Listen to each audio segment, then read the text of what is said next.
I'm Brittany McDonald Lancer. I'm today's host with the Affordable Housing Collaborative. We are an independent, fact-based group of advocates concerned about the affordable housing crisis in El Paso County.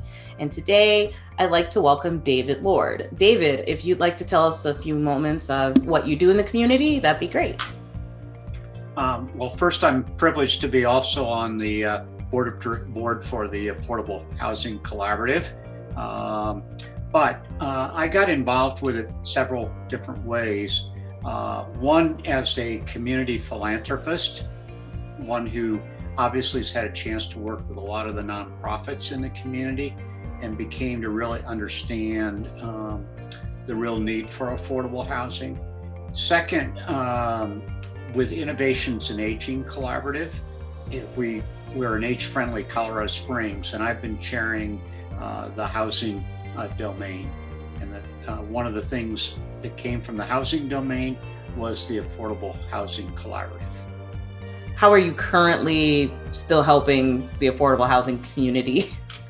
I'm really doing it on a number of fronts. Obviously working with the collaborative, but I've also been involved. I've been on the board of Silver Key Senior Services, and I've been really an advocate and also trying to help them get some of the pre-development costs for them to build an affordable housing project on their campus. Obviously, our seniors have an enormous need, and if you can't provide housing, it doesn't matter whether you can provide them a meal or others. So that's one thing.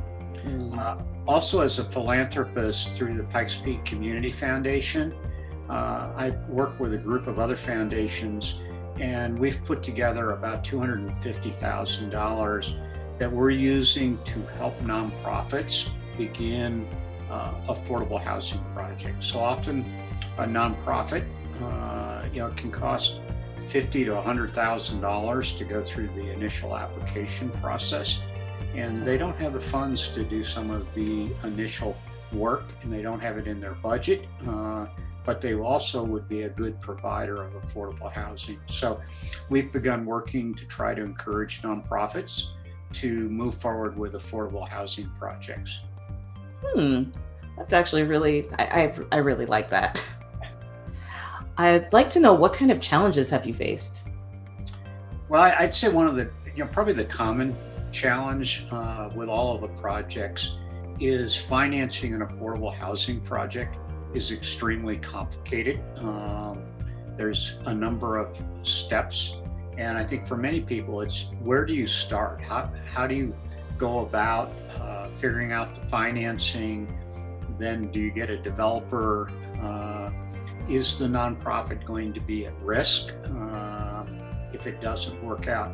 What I'm finding is, yes, it's complicated, but in some cases, all the steps you have to go through, for tax credits and others, by the time if you get approved, it's pretty likely your project's going to be successful with a modest return over the years at the bottom line. And then I guess I only have one more question today, which is, how do you suggest people get involved in this critical challenge we're facing? Well, I think there's several areas that as I look at it, as solutions.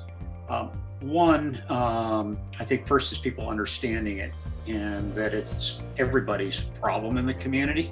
Our community won't be successful if we don't find answers to the problem. But some of the suggestions that I would make, first, affordable housing projects can be successful when the land's provided. So I think there's a number of opportunities where city, county, churches, nonprofits have land that they could put into a project, hospitals that could be extremely helpful. I think we're going to find less people needing to work in an office.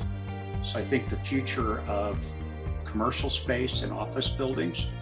So another idea that I'm really interested in is, how can we take existing commercial space and refit it into becoming affordable housing projects. This is being done in other communities like Charlotte, and I think could be done here.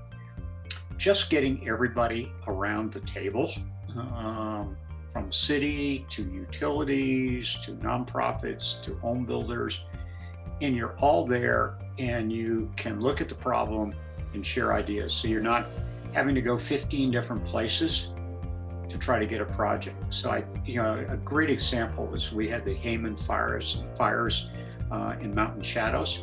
Mhm. Our community really showed they could come together and they could work around a table and have everybody there and make great progress. So I think, again, one of the goals that we certainly have from the Affordable Housing Collaborative is how can we convene people, educate them, and bring them all together to work on the problem together.